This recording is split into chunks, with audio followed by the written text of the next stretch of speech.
Okay, so let's make some data.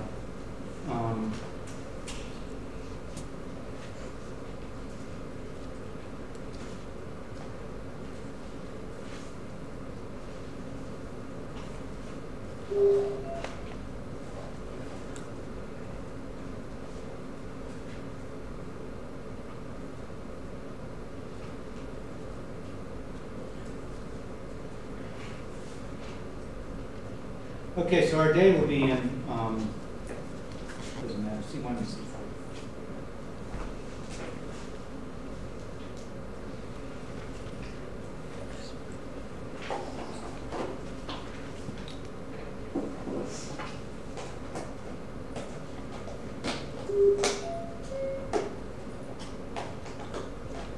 Okay, so let's assume that C1 has X and C3 has Y. It doesn't really matter.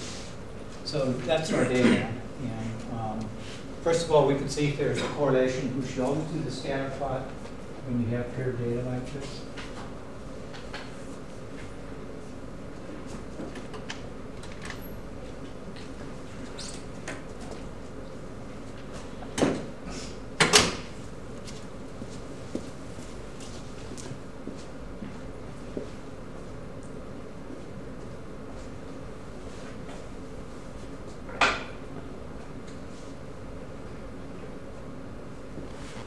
And it's simple, right? So just click on OK. And then the Y variables in C3. Actually, for correlation, it doesn't matter. You can even mix up the X and the X variables in C1.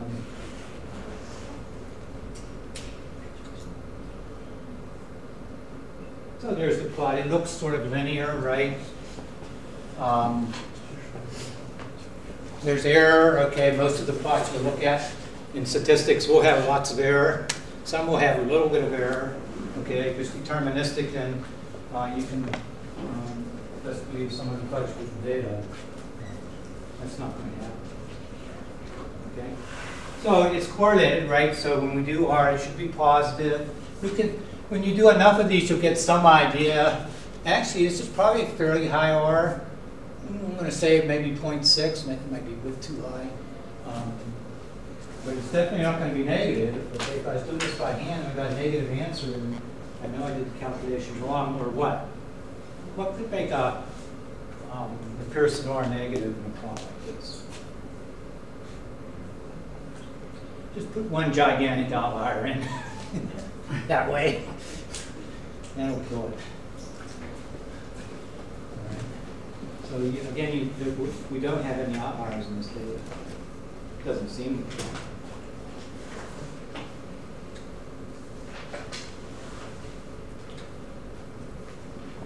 And the command is core, just do core C1, C3. Remember that R was this mass, right?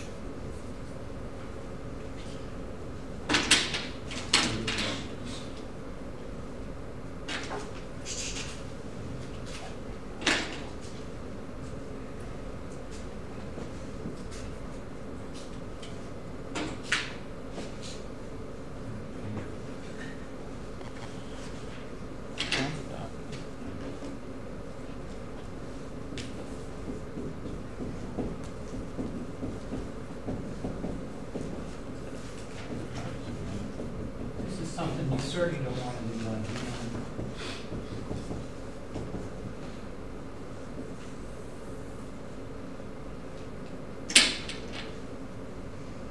Okay.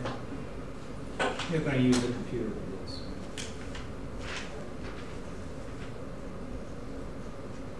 Oh, it's higher than I thought. It's 0.80. And they do give you a p-value too. Okay. Now let's talk about. I don't know how far we got. We can talk about testing.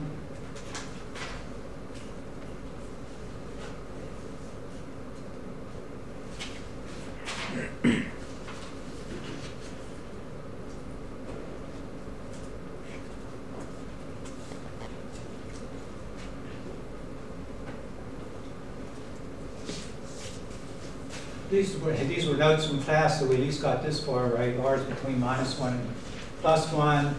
It's plus or minus 1 if it is deterministic, the relationship, if all the points fall in a straight line, right? In general, the closer R is to 1 or -1, the more linear the relationship. And remember, the circle would have, if you had a circle, then R would be 0. But R would be 0 in that quadratic there, too. Or it could be close to 0. You do have to be careful. If you're at the edge of a quadratic, which you often are, then it's close to linear. Okay, so you're going to get a high R in this case here.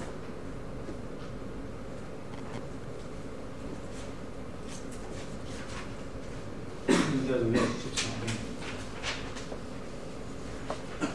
Okay, then you can test with it. There's you can use the asymptotic formula if you want to. It's the z test would be this.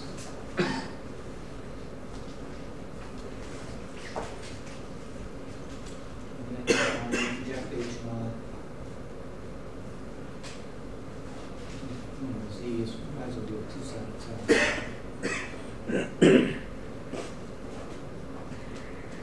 Your hypotheses, right?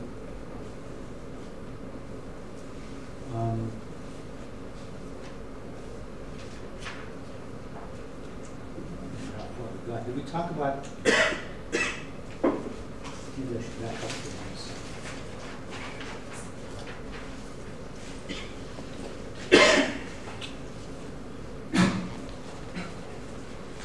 This is a consistent estimator of a population parameter, okay? In this case, X and Y have a joint distribution. It's continuous. We talked a little bit about that last time. And this will actually estimate the correlation coefficient.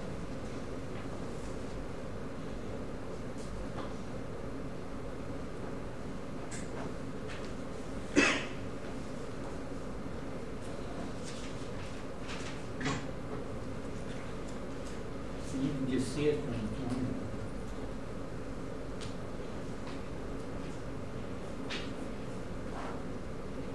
Yeah, we did this. So it's trying to estimate that, and again, we're going to test this hypotheses, right?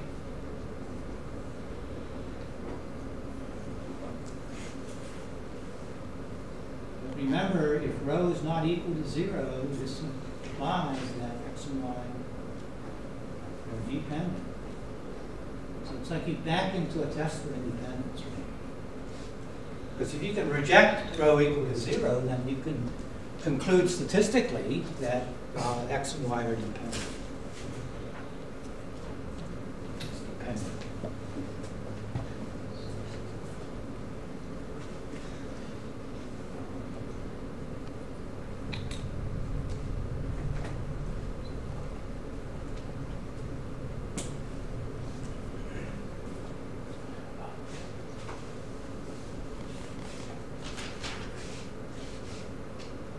Okay?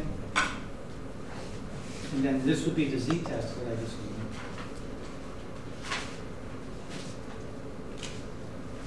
Now, when we come in regression, this is equivalent to testing the least squares test of the slope equal to 0. So you can do a t-test on this. Under H0, it's legit. And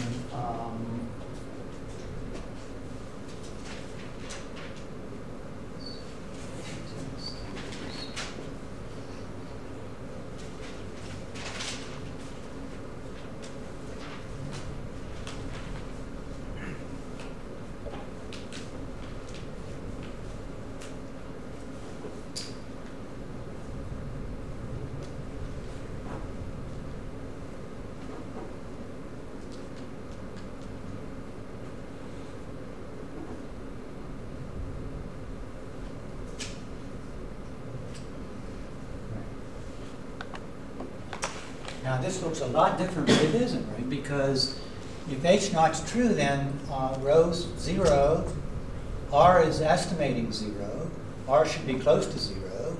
So you have a number close to 0, and then you're squaring it. It should be very close to 0. So this is like 1. And then actually we use, instead of n minus 1, we use n minus 2.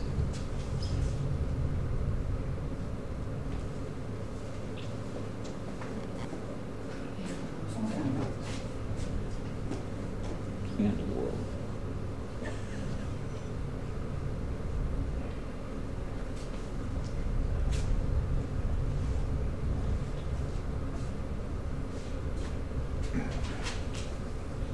Okay, any questions on that? So we can go back and do this, just do the t-test. That's what would be done in practice. I actually can do a regression. Not how to do that yet. I should have stored it in a constant. I think I can do that. Let me try to make sure.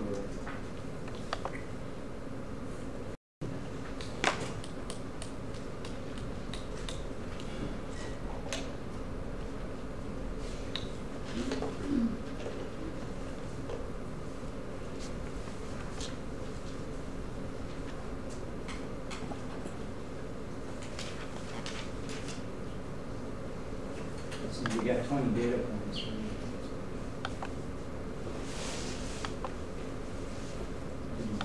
just grab it and see what it's like. N is 20. Okay. And then I'll just calculate the t-test. This is just like a hand calculator. Okay, you wouldn't do this in any time. Why bother? It would be what? Square root of 18.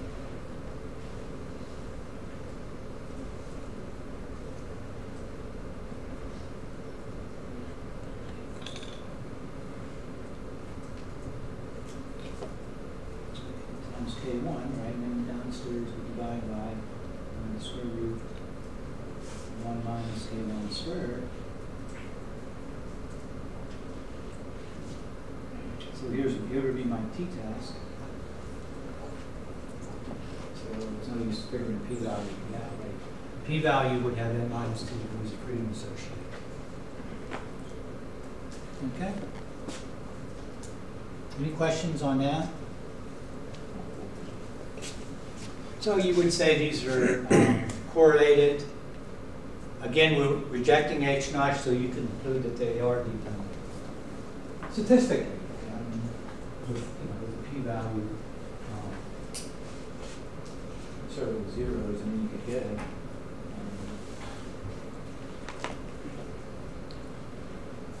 You would have to double it. Why don't we just do that?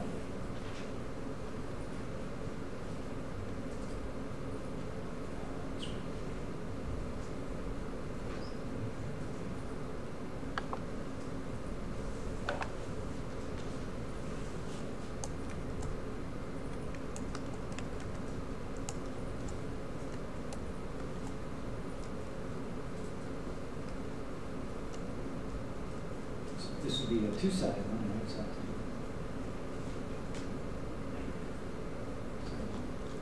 any questions on that then?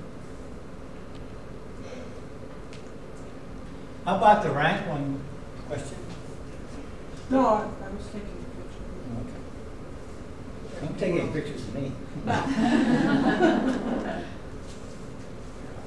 What's happened in my hair? I can't figure it out. I always had this hair that stuck up.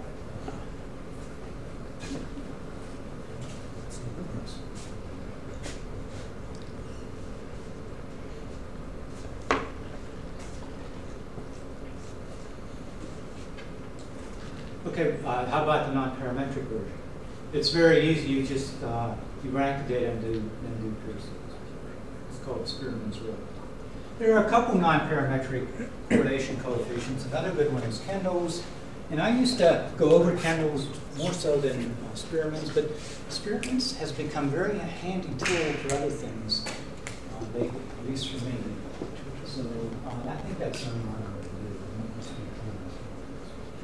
But that's actually all you do. We can compute it very quickly, okay, with what we have. I just have to rank them separately. Rank the x's. So you can just do it with any tab. do a memory device, I'll put that in C11. And I'll run C3, and I'll put that in C13. And then you just do core.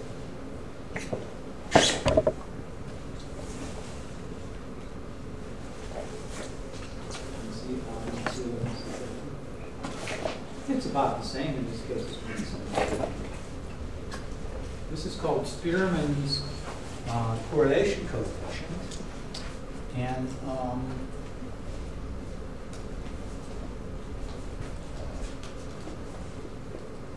let's get a few notes on it.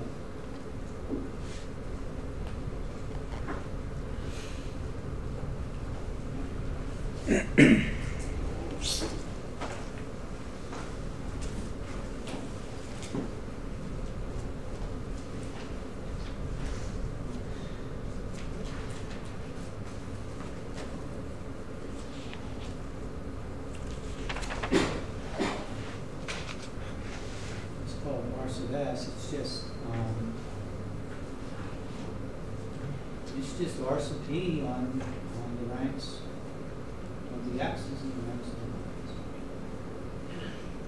Now you do get one savings out of that. We have this expression on the board, and I don't know if we can write it again. So this would be the rank of xy. Maybe I should do it. This will be the rank of x of y minus the mean of the rank. And you can see it from here. The mean of the ranks will be n plus 1 over 2. Now, you might have ties, okay, then actually just calculating like this is fine. In the sense of not worried about ties. Look, the average will come up to this.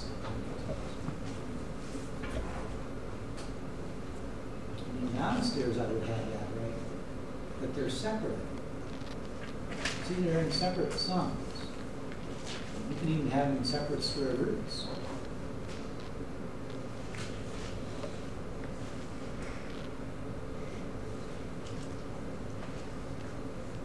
Suppose someone scrambled the data for you, and then you had, before you calculated the denominator, and the data were all in order, you'd get the same answer, right? Because you're summing through all the ranks here. So you just actually, you can replace this by I. It's just a constant. And then,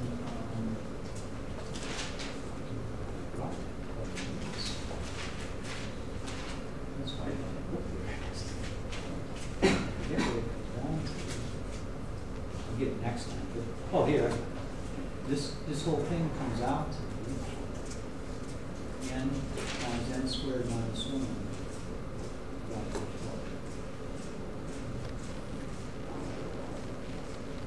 So if you want to do a formula, you can just do it that way. There's other shortcuts. But you're always going to be using a computer. You just rank the data, that using SAS as a proc rank. You use the proc rank before you get to core, and then you can just get it that way. Okay? And while we have it on the board, this also estimates a coefficient in the population. The problem is the coefficient is a mess, okay? Unless you have independence, then the coefficient will be 0. Okay? And then you can see that with the expected value of RS. This is just a constant down here. So it would just be the expected value of the sum. But remember, expectations linear, so it would be the sum of the expectations. And we're doing the expectation under independence between x and y. So then the ranks of x and the ranks of y are independent too, right? X and y are independent, so the ranks should be independent. So the expected value of the product would be the product of the expectations, right? And each expectation would have a 0. So this is mean. So if you scratch your head a bit, you can see that by assuming independence,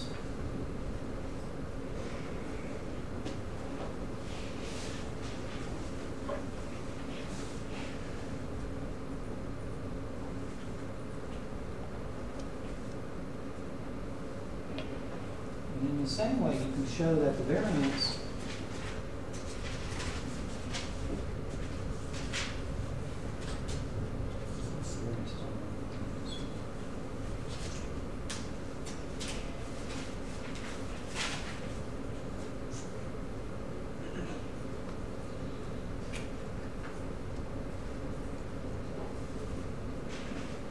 there's the z-test. You can do a z with the square root of this one.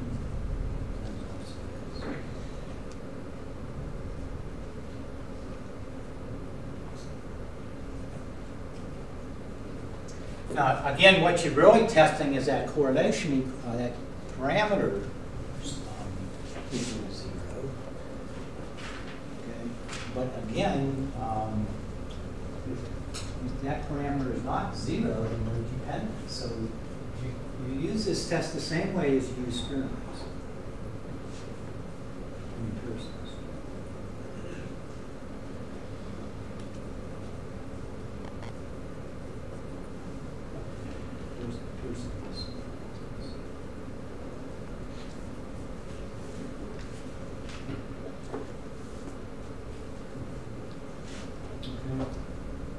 It's very robust, right?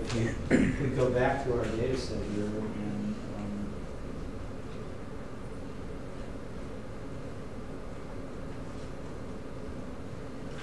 we'll just put a we'll put a outlier in it. This is messed up with y's.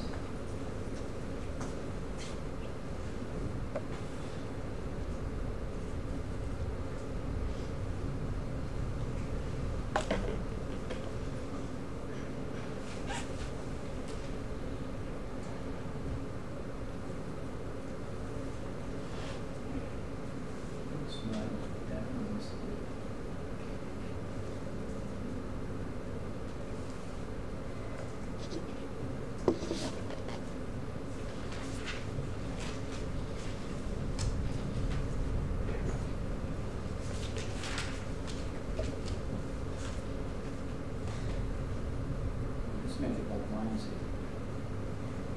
Minus.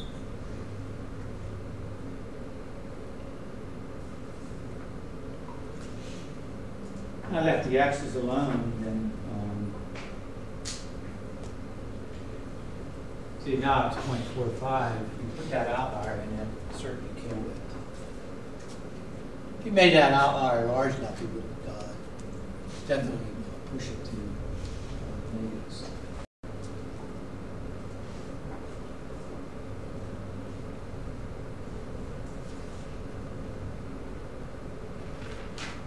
If I do experiments,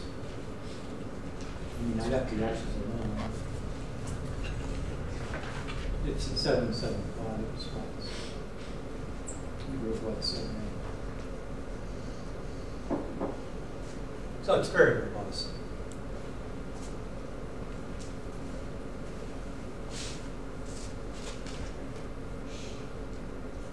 Again, if you have messy data, well, you should look at a scatter plot, but it doesn't hurt to run both.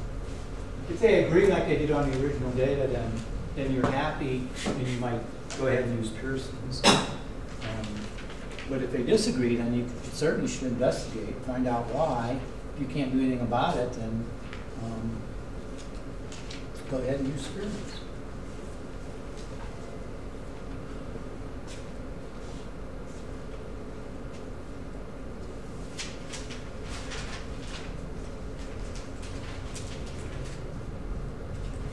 Any questions on that?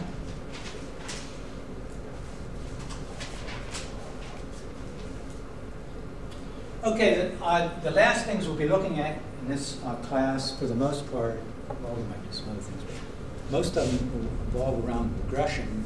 So I thought that's what I would do next. Before I even do it.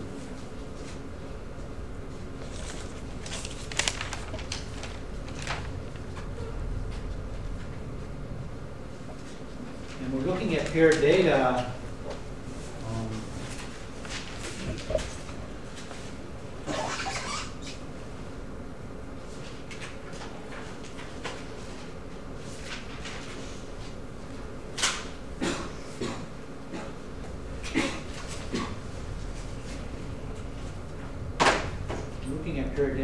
now, so we'll start with simple regression. Okay. Correlation, but both X and Y were considered random, and we were trying to look at independence, really. That's not the case in regression. In regression, you collect pair data, but the variables you treat them much different. Right? In regression, the Y's are considered random, and the X's are sometimes fixed. Okay, they're considered non-random in any case. So.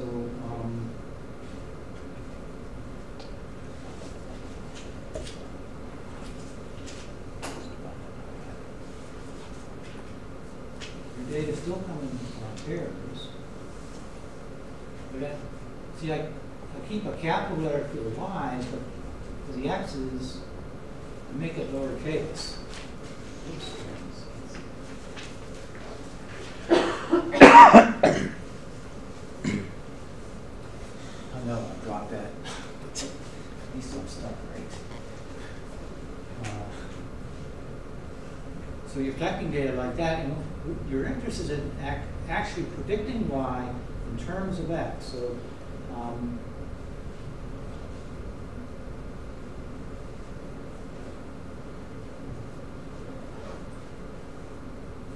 you want to investigate the relationship.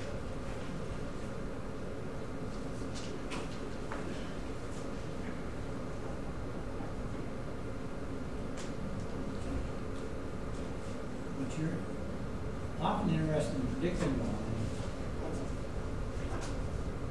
in terms of X.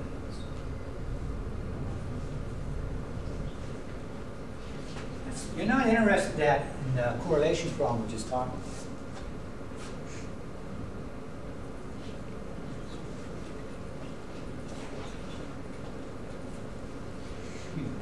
Some examples. Y is what GPA. X would be ACT score.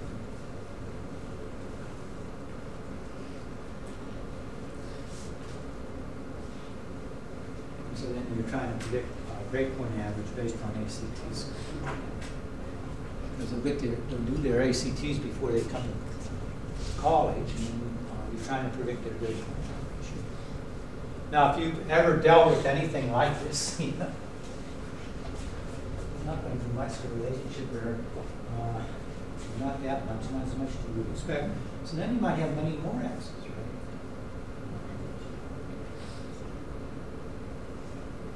X2 could be high school GPA.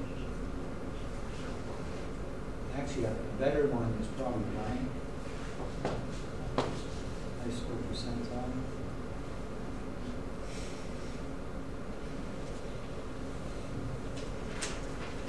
I remember once, a few years ago, looking at a transcript, and a student had like a GPA 4.3 or something. I thought, well, that's impossible. Those things can happen, but percentile is really good. Well, at least on a few things I looked at. It'd be nice if you could get some work ethic. A lot of it's sweat, right? And you know kind of work effort with the attitudes, family income, etc.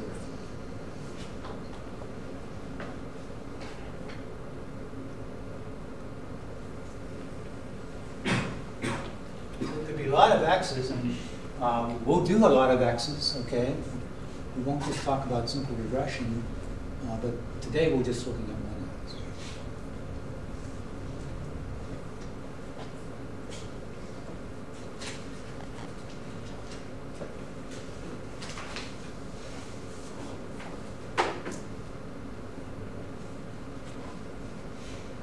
Now the data can come two ways. The first way is observational. This would probably be an observational data set.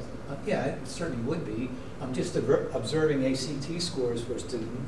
Then later on, I'm observing their GPAs, right? That's the data I'm going to have. It's just observational. I didn't do any design experiment. So essentially there are two types of data.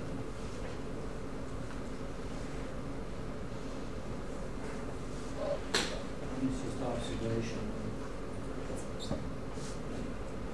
So in this case you just observe X and Y.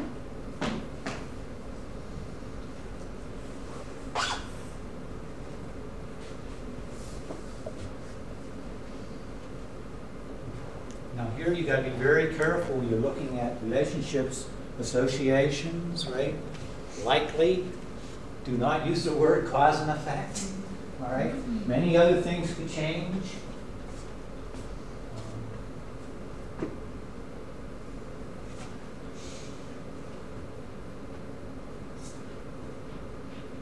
It's an interesting data set. In fact, I might have it on web.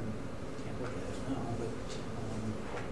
Let's see if I can remember. Why is mortality rate? X is number of church weddings.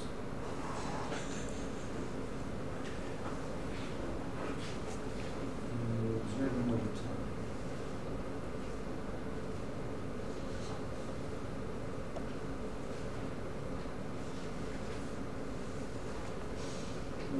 You know, if you did this relationship, what would happen? So the data is recorded over time, and it starts like in like 1900 or so, I think, and then it goes up to 1930, 40. Yeah, I think it might be on the web. Look it up. But you know what's going to happen. Mortality rate is falling. It has been falling.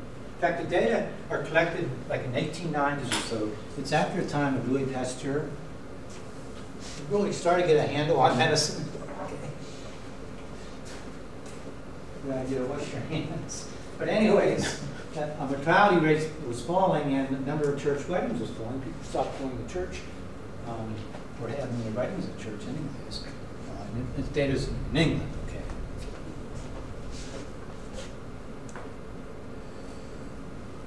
So then if you're doing predicting, what should you do?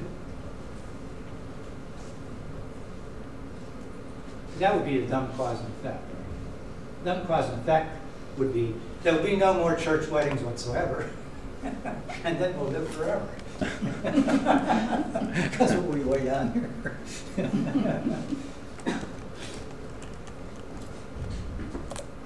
Actually, I can tell you, it's going down to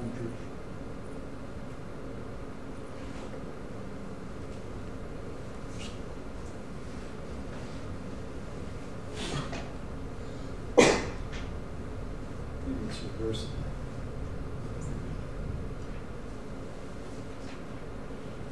But it's over time. That's the time.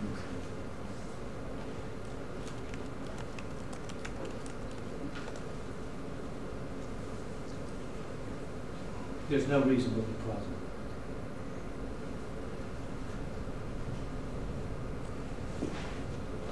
In fact, these shouldn't even be correlation.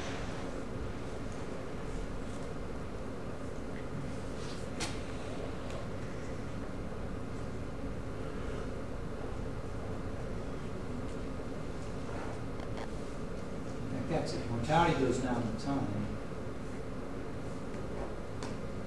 And church weddings go down with time. So if you ignore time, then you have that relationship. Yeah, that's exactly right, because you want to know that plot really is.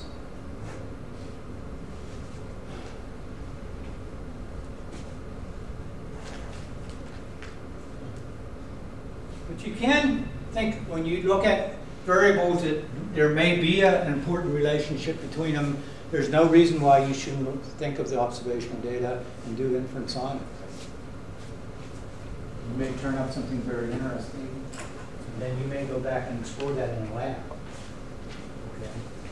The link between lung cancer and cigarette smoking, that was observational. The cigarette companies knew it in the 50s, okay, and they observed it. And they fought, they still fought. I always thought it was a tragedy because what they should have done is they should have admitted it and tried to do something about it.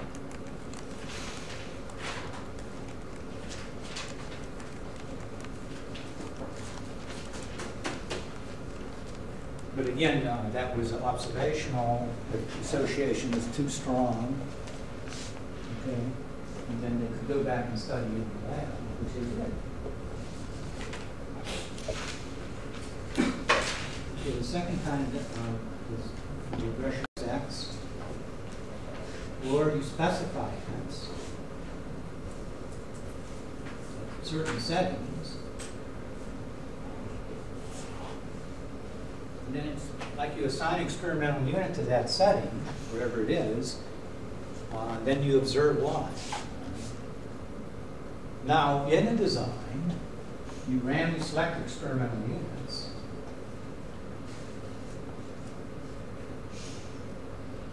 So I'll just say it this way, you randomly assign experimental unit.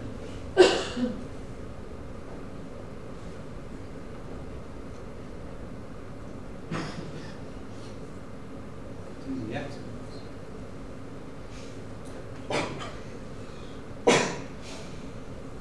We have the experiment time, whatever it is, time period.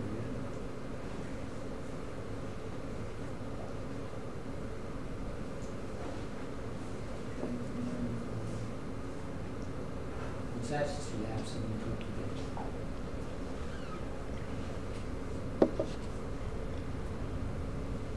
Record less than that. So you still get fair data, but in this time period,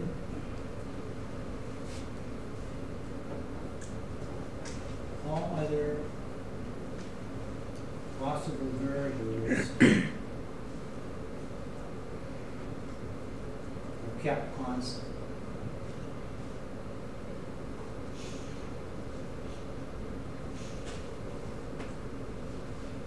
So it's a controlled design, okay? And you can see you'll have much difficulty doing this with humans. In certain cases, it wouldn't be ethical. I mean, the thing we just talked about, the cigarette smoking, then you would have to assign maybe X number of cigarettes per day, and you'd have to assign individuals to smoke 40 cigarettes a day or something. So you can't do that. It's unethical. So that's it. So this is often hard to set up with humans. Okay, and in that case, we might collect covariates here. Okay. Do you think, is this like what the syphilis study would have been with the African American men? Because at, the beginning point, they start the disease wrong, and then they're looking at Yeah, that was very unethical. Yeah. That was a very unethical experiment. I think we've become very conscious of that. The FDA enforces it, for sure.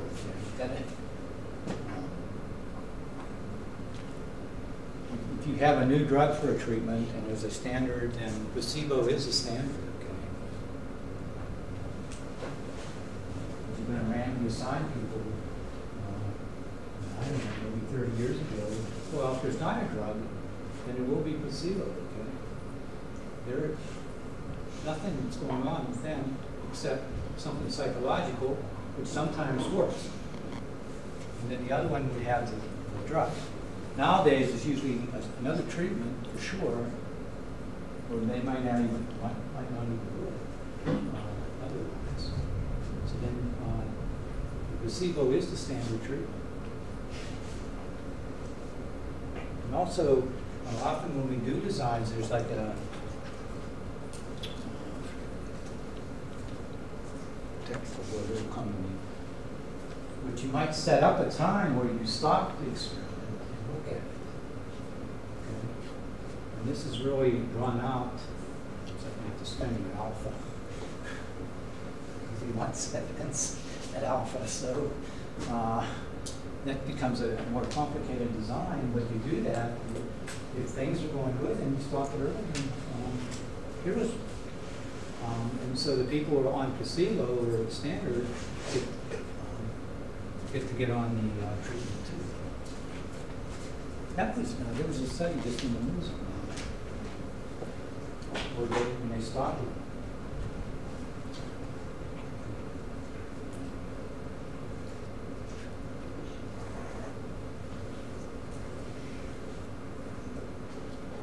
Anyways, it was on the news and they stopped the study like halfway and this is a really good benefit and everyone's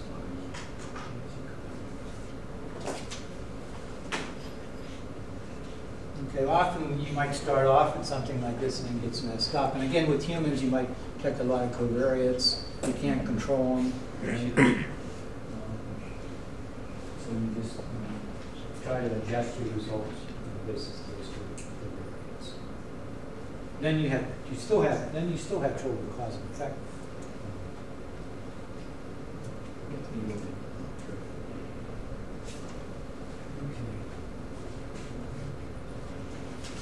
So either way, we get paired data, right? And then what we want to do is investigate the relationship, and that's a model.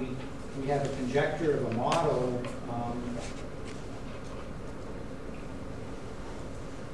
And what would be our models? Our models would be of this form. We have these responses, and they should be what? They should be some function of the x's. But it will not be deterministic, so we'll have random error too.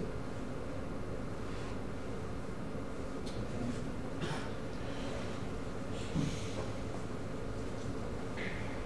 So the models we talk about from this point on will be of this form. And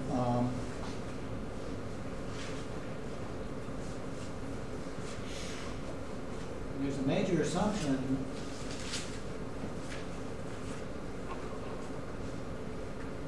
we always want to check, when is the model good, right?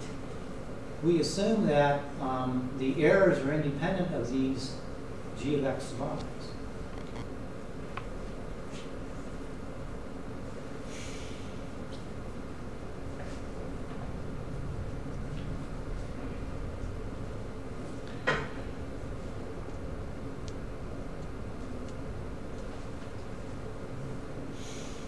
In other words, you've got the relationship between y and x because the only thing that's left after you've taken out x is error. You got it down to error. Okay? This is the basic assumption of the model, and there's a check here if you could do it. If you plotted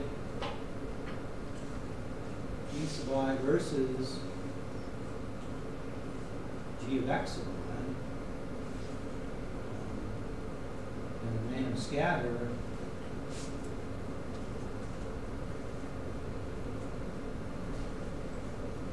indicates the assumption holds.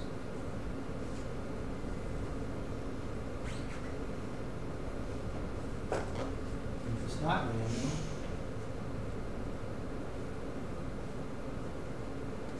it does not. The model's no good.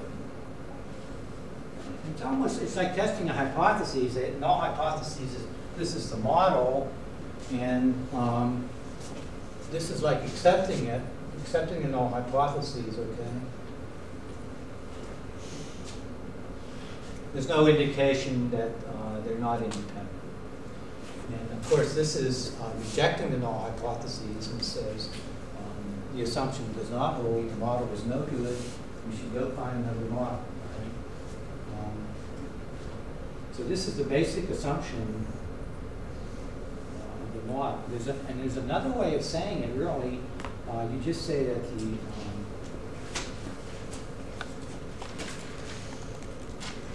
it's a bit small.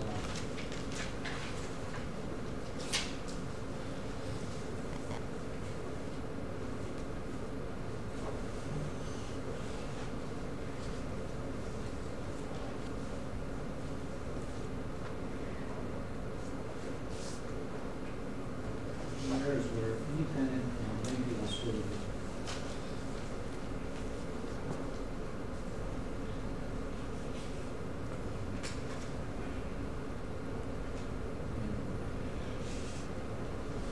you have a sample of errors, okay? It's like nature says, okay, there's this relationship, and then I'm just going to attach random error to it. Okay. That really does imply that. Because the errors are not dependent on G. So each D of X, Y would be different. And then each error would have a different distribution.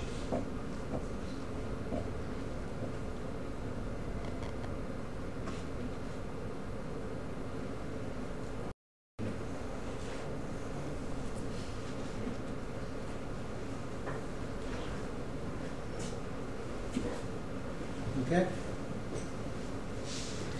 And what we need is a procedure that fits the model. And what do I mean by fitting the model? We actually get an estimate of G of xi. Okay? So then we need a method.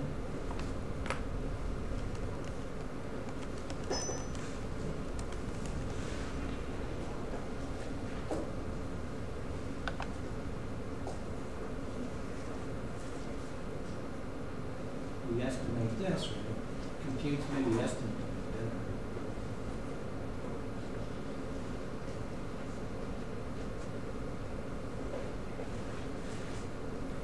Estimate G.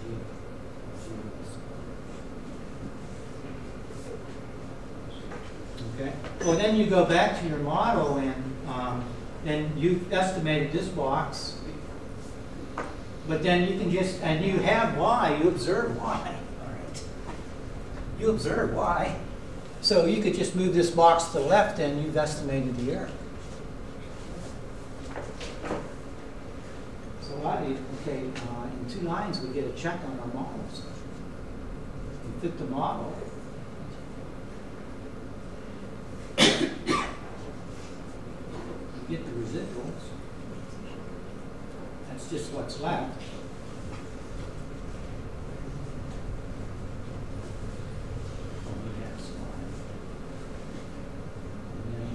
First diagnostic is, actually the second diagnostic. The first diagnostic is the scatter plot between X and Y. All right. You know, no use. Suppose you assume a linear model, and then a couple of days later you say, oh, I should plot the data.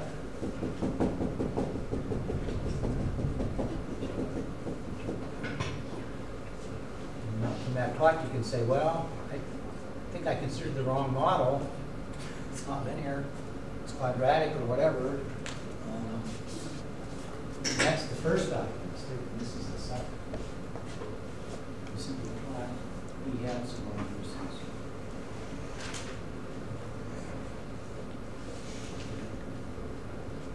And then it's random scattering.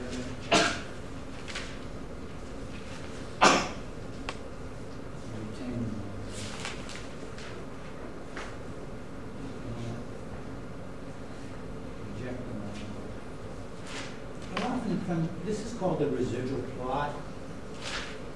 This is your basic residual plot.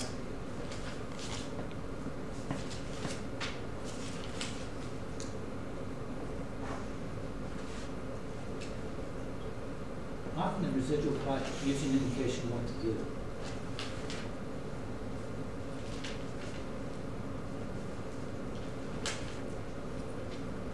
I should say maybe.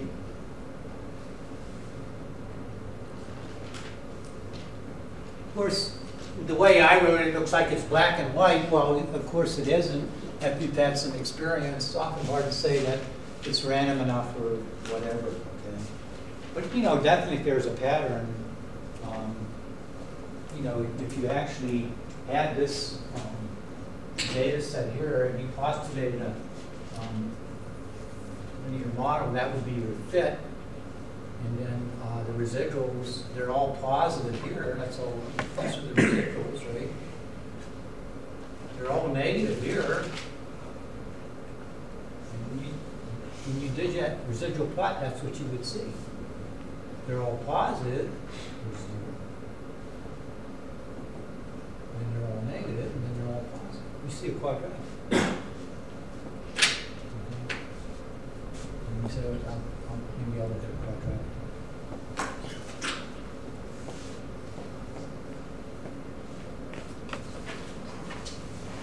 Any questions on that? So that's like the basic model. And you could have more than one x, you just have many more x's in it. But again, today we're just looking at one.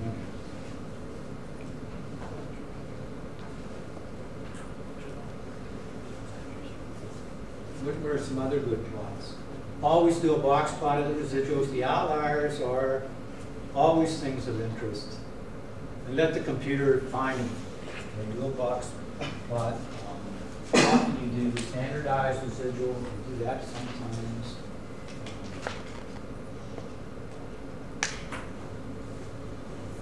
You might have standardized residuals, which I like to work with. Again, it's, you can see maybe the pattern, but you have like a plus or minus 2 boundary. You could swap that out. But you could also definitely do a box plot.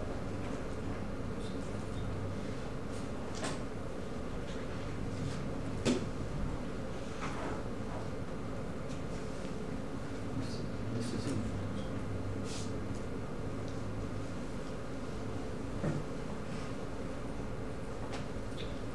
Okay, then what's G? Well, let's we'll start with the simple linear model, simple linear regression model, and then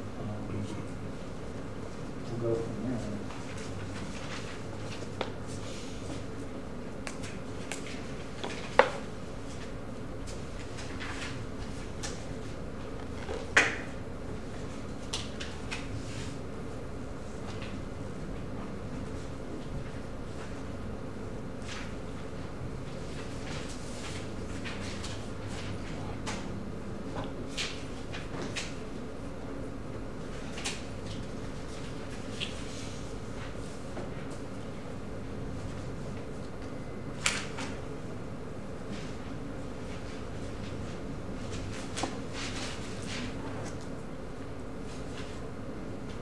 In this case, G of x is just beta naught plus beta minus.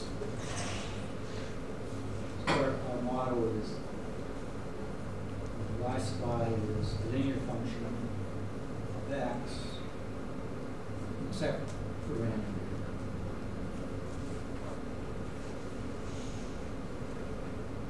Okay, and these are the regression parameters. You do have an intercept in the model, so there's no loss in generality in assuming that the expectation of the errors. I mean, if it's not, then you just change beta naught accordingly. You don't know it. So essentially we never know it. Now actually the odd thing is when you get to robust, if you have skewed errors, then this would be the median. But for the moment we can just say the expectation of these spies. Then we do expect y to be linear.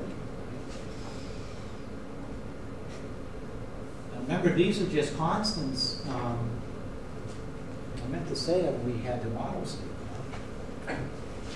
The x's are fixed, okay? They're just constants. I take the expectation, the expected value of a constant is the constant.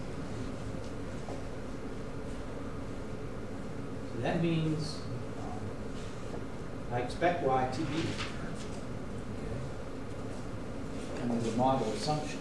We assume it's a good model.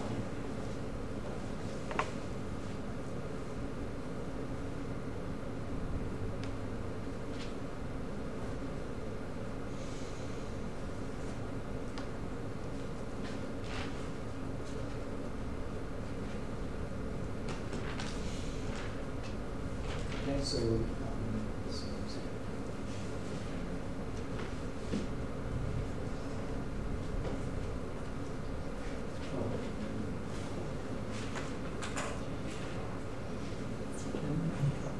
notice this. Suppose I look at the expected value of y given x plus 1. X is equal to x plus 1. And expected value of y given x. So I just go up 1 unit with x, okay? X, and X can be anything. This is for all X.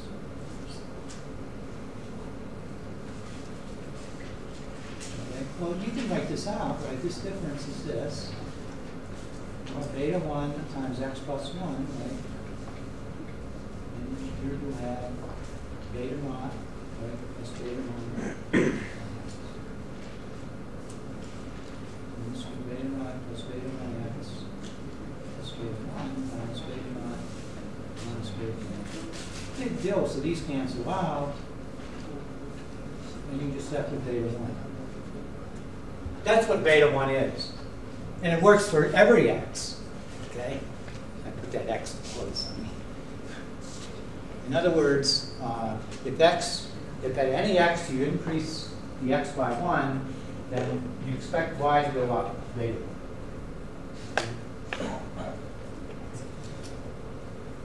So it's, you expect a change in Y and the change of X is 1.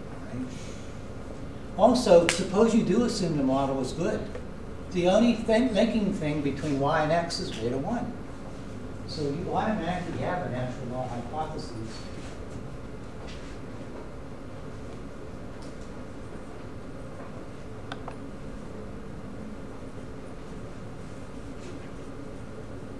Because if H naught is true, then in predicting Y, you don't have to worry about X. It's not giving you any information.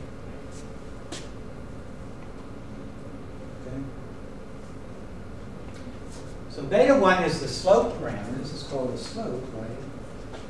It's the rise over the run.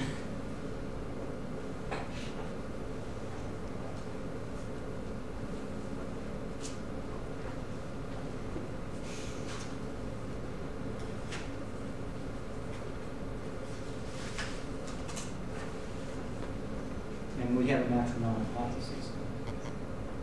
Now we look at beta naught. What's beta naught?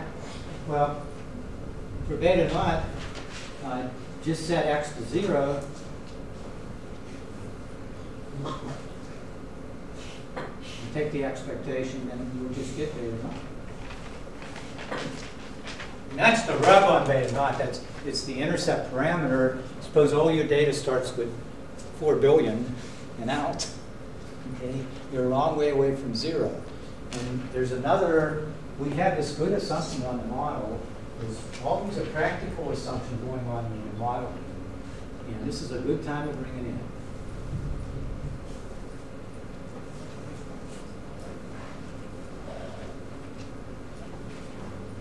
The practical assumption is the model is only good. It is good. Where you get there.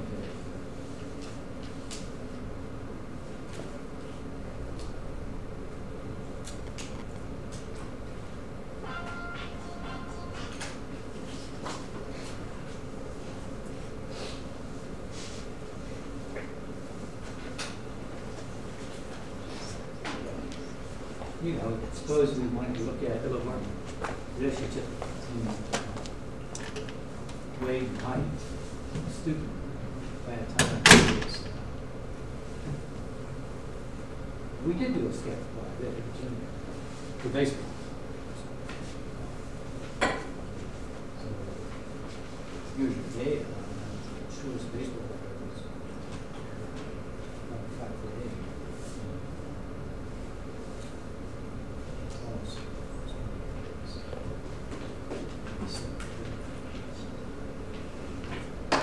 There's your data. This is where you have data.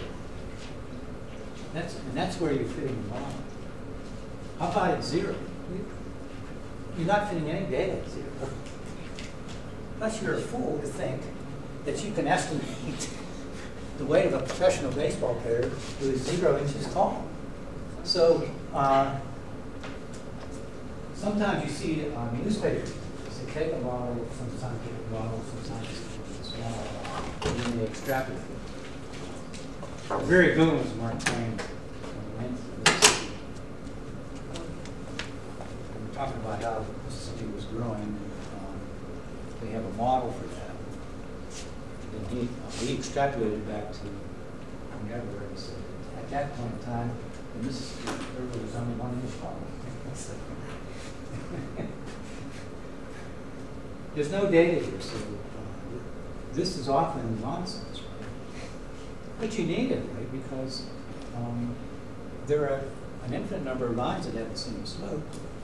It sort of ties things down. In the old days, we never had this problem because we always centered the data so we could calculate things.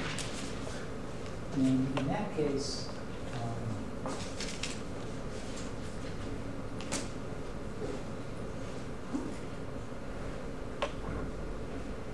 since it's the same model, I'll put a star on this.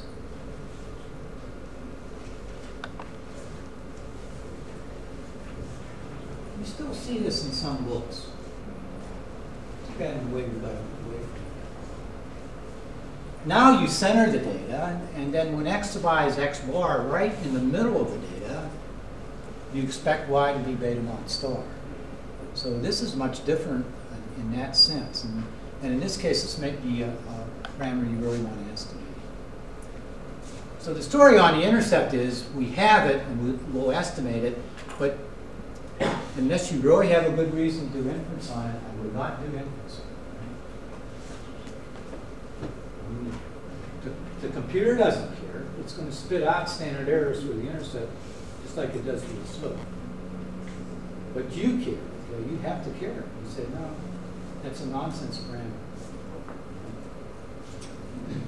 This is called extrapolation. And the thing is, often, like x is time, and then you do want to extrapolate something, right? And I don't know, you've taken simple stat, and you probably did some regression. And, the prediction interval does try to account for it. It becomes y. We'll talk about that when we get to it. Okay, so we're on our way, and then Thursday we'll talk about B squares fit and rho constant.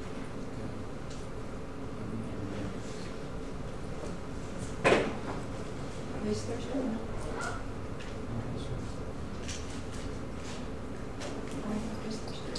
I know I have a quiz this Thursday. Actually, I have some kind of medical procedure tomorrow.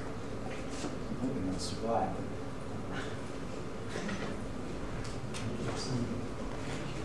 Quiz I make it kind of ridiculous and it's big. So there'll be no quiz on Thursday. We could have a quiz on Tuesday, next Tuesday, but we'll talk about that on Thursday.